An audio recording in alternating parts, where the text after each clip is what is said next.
Welcome back to the Stephen A. Smith Show. Before I get on out of here, I had to talk about a story that's very, very important.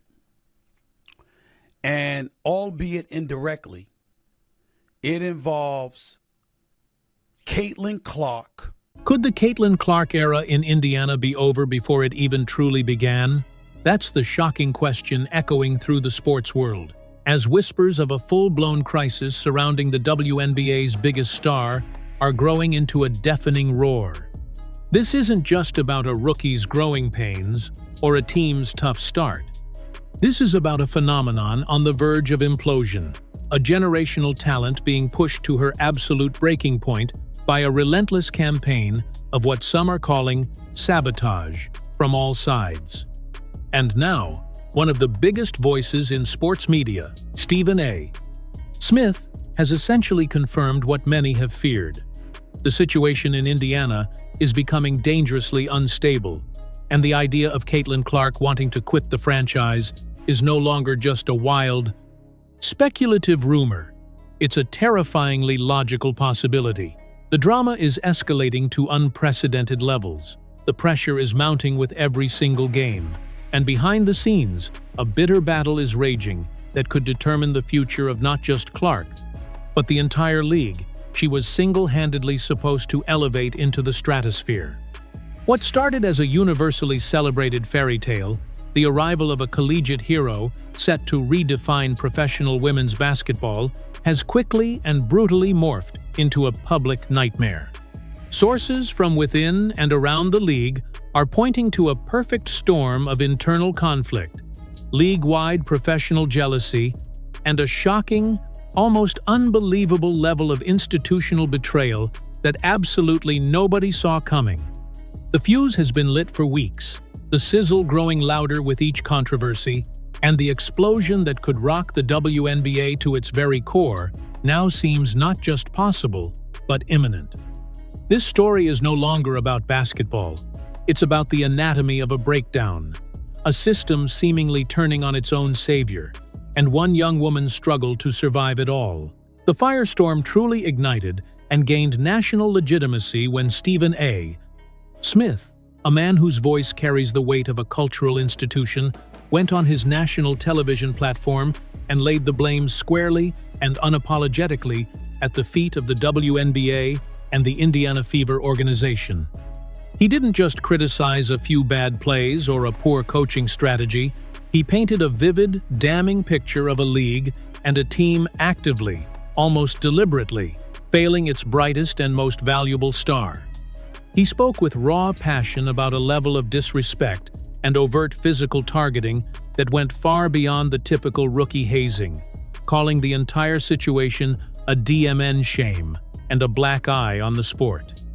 His words carried immense, undeniable weight, not as a beat reporter breaking a trade rumor, but as a powerful cultural commentator diagnosing a deep-seated disease within the league's culture. He passionately argued that the powers that be, from rival players to league executives, were so consumed by petty jealousies and old guard gatekeeping that they were willing to risk destroying their own golden goose. The one player who brought them charter flights, sold-out arenas, and multi-million-dollar media deals. Smith's fiery defense of Clark served as a crucial, powerful signal to the entire world that what we are all witnessing on the court night after night is not normal. It was a public service announcement, a declaration that the environment Clark has been violently thrown into is toxic, unprofessional, and potentially career-threatening.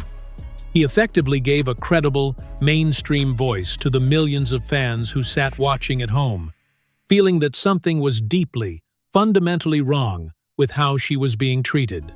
This wasn't just sports analysis, it was a clear and present warning. A warning that if things don't change, and change drastically, the league could very well lose the one person who has brought them a level of unprecedented attention, viewership, and mainstream cultural relevance they had only dreamed of. His pointed, incisive comments instantly transformed the quit rumors from fringe fan speculation into a chillingly plausible scenario.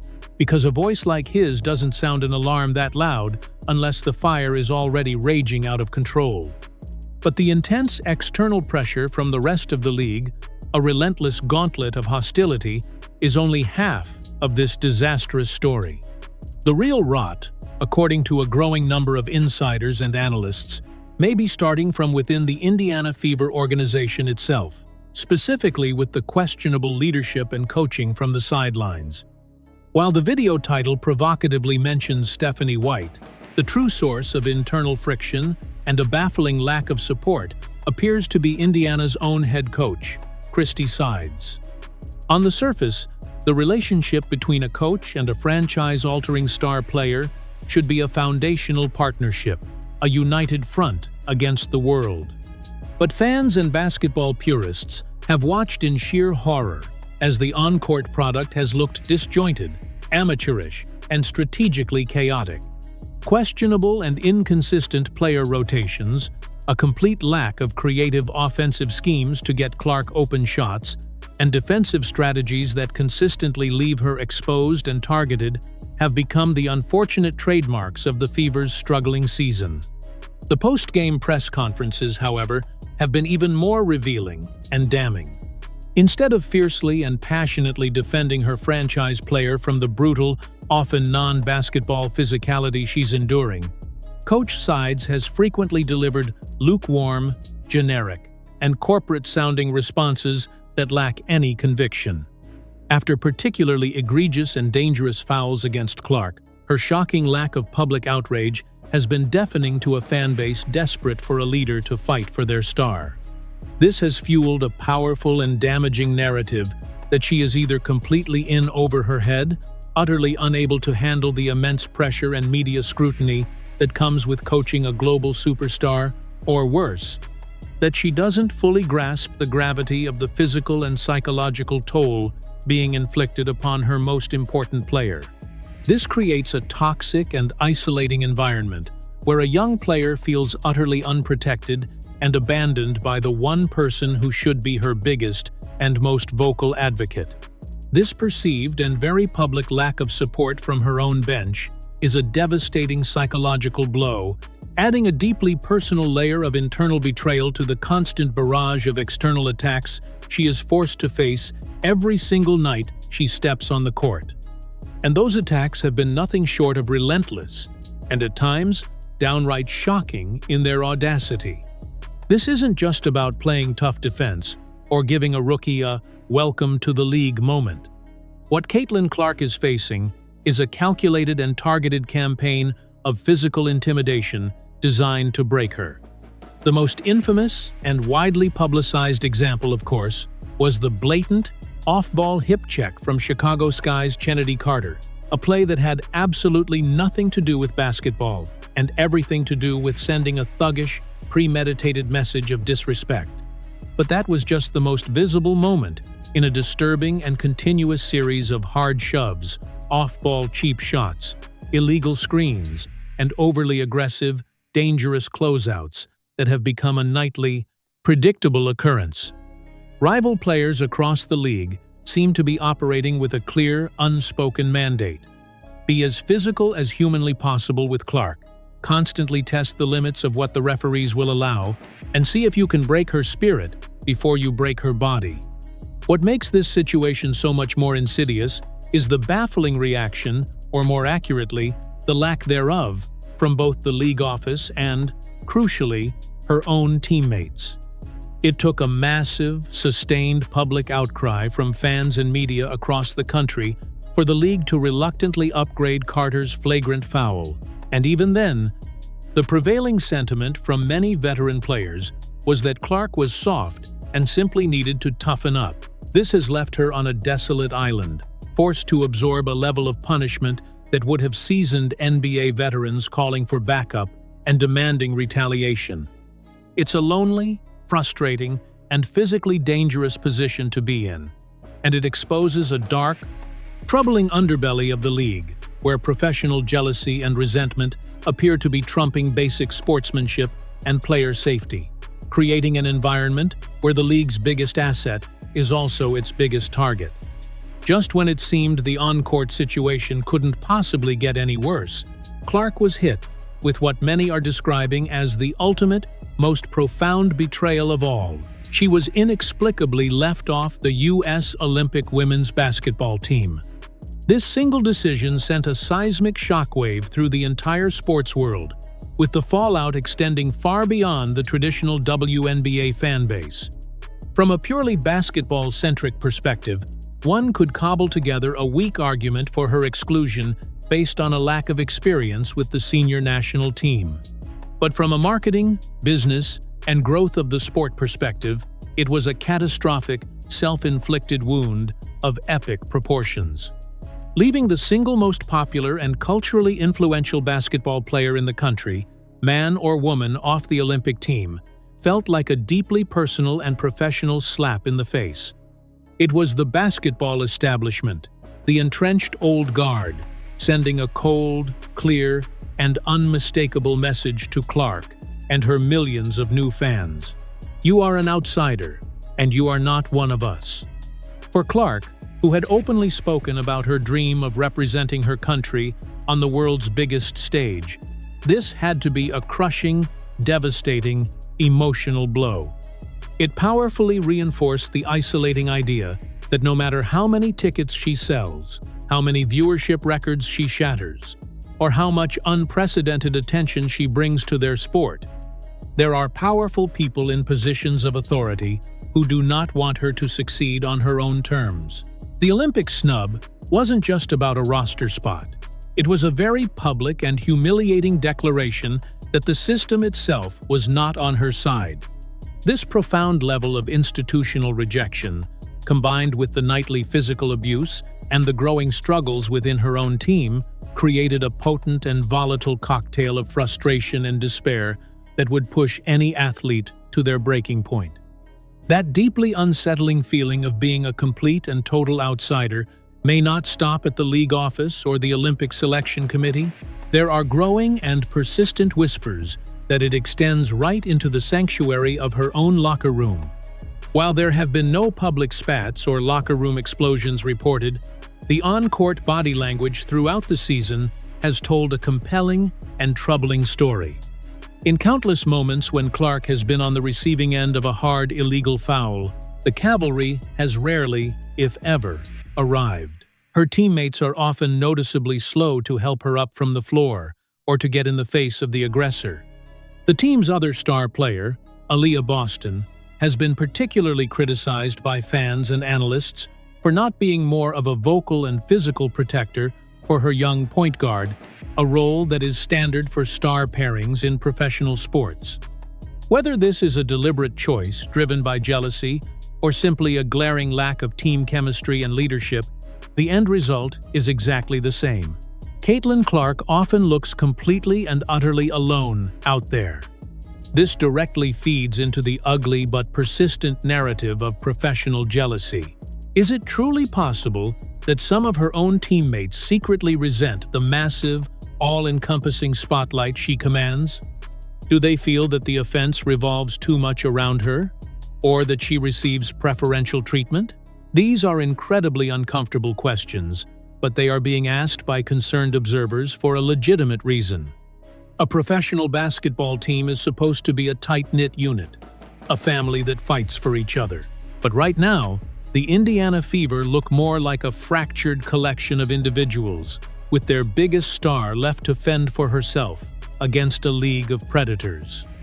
This kind of internal isolation and perceived lack of support can be infinitely more damaging and demoralizing than any cheap shot from an opponent. And while the title of this story mentioned Stephanie White, her true role in this unfolding saga is that of a formidable rival who perfectly represents the league-wide strategic challenge Clark is facing down every single game.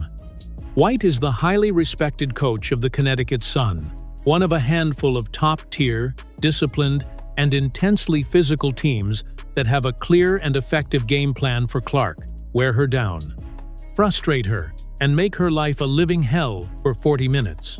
Watching how White's team meticulously defended Clark offers a perfect case study in the league's collective approach.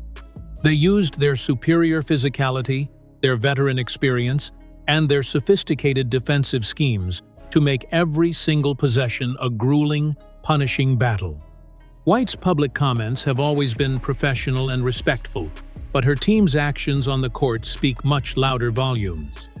She, like many other veteran coaches in the WNBA, has crafted and perfected a strategy designed to neutralize the Caitlin Clark effect.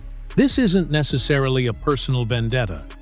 It's just smart, ruthless coaching, but it significantly contributes to the immense pressure cooker environment that Clark finds herself trapped in. Every single night, she faces a new coach and a new team whose entire defensive identity for that game is built around stopping her and only her. It's a relentless, punishing gauntlet with no end in sight, and it clearly shows that there will be no easy nights for her in this league. The Stephanie Whites of the WNBA are not the direct enemy in this drama, but they are a constant, powerful, and exhausting reminder of the monumental task Clark faces every time she steps on the floor, a war she must wage on her own.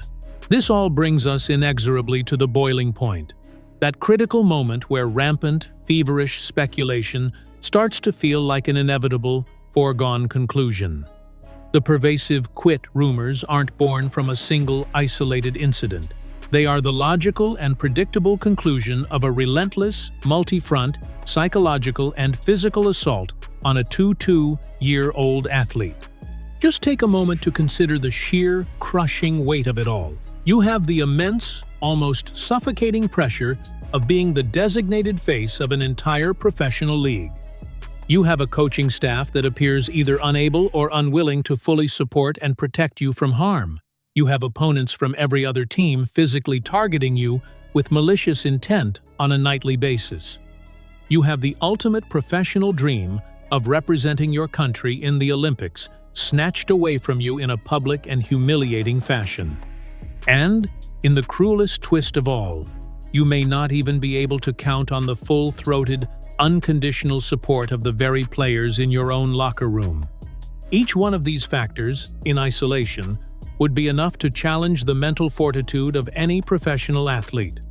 But to have them all happening simultaneously, in a cascading torrent of negativity, creates a situation that feels completely and utterly unsustainable for anyone, let alone someone in their first professional season.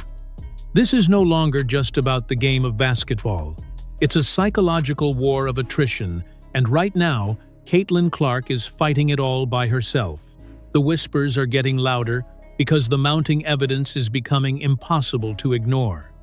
So, while no official trade request has been formally made and no public statement of discontent has been released, you have to seriously ask yourself, how much more can one person possibly be expected to take? The beautiful fairy tale of Caitlin Clark saving the WNBA has been violently replaced by the grim, unfolding reality of whether she can even save herself and her burgeoning career from this perfect storm of negativity and adversity. The signs of a breaking point are all there for the world to see. The on-court frustration, the visible isolation, the immense physical and emotional toll etched on her face. It is a genuine tragedy unfolding in plain sight, in real time. We are witnessing a true generational talent, a cultural phenomenon, being pushed mercilessly to the absolute brink by the very league she is enriching. The question is no longer if she will reach that breaking point, but when. And as the pressure continues to mount, with no relief in sight, the shocking idea of Caitlin Clark demanding a way out of Indiana might not just be her best available option, it might be her only one left.